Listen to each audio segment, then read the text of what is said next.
안녕하세요. 주의 백성의 강건함을 위하여 매일 밥 짓는 목사 김태양입니다. 말씀으로 밥을 지어 여러분 앞으로 가지고 갑니다. 오늘의 말씀은 마태복음 26장 13절 말씀입니다. 표준 세번역입니다. 내가 진정으로 너희에게 말한다. 온 세상 어디서든지 이 복음이 전파되는 곳마다 이 여자가 한 일도 전해져서 그를 기억하게 될 것이다. 이 말씀을 하실 때에 예수님의 마음은 어떠하셨을까요? 예수님의 마음이 느껴지십니까?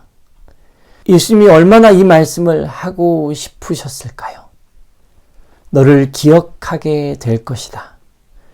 복음이 전파되는 곳마다 이 여인이 한 일이, 이 말씀 그대로 이루어지지 않았나요? 복음을 받은 사람들의 마음에 기억된 이 여인이요. 그 복음 속에 기억된 사람이요. 주님의 몸된 교회에 기억된 삶이요. 하나님의 마음에 기억된 그 여인이요. 저의 간절한 기도와 소망입니다. 저의 삶이 하나님의 마음에, 복음에, 그리고 교회에 기억되게 하옵소서. 저와 우리 모두가 말입니다.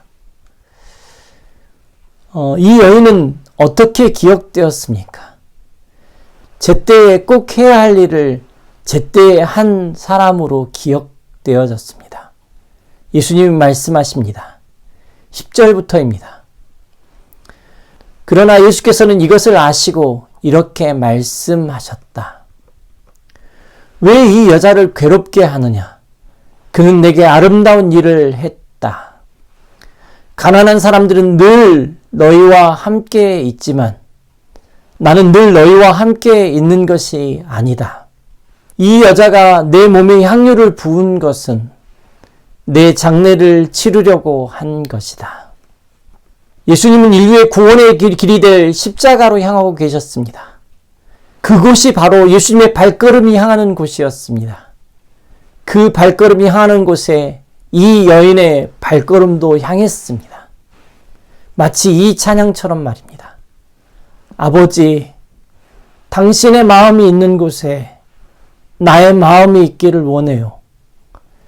당신의 눈물이 고인 곳에 나의 눈물이 고이길 원해요. 나의 마음이 아버지의 마음 알아. 내 모든 뜻 아버지의 뜻이 될 수 있기를.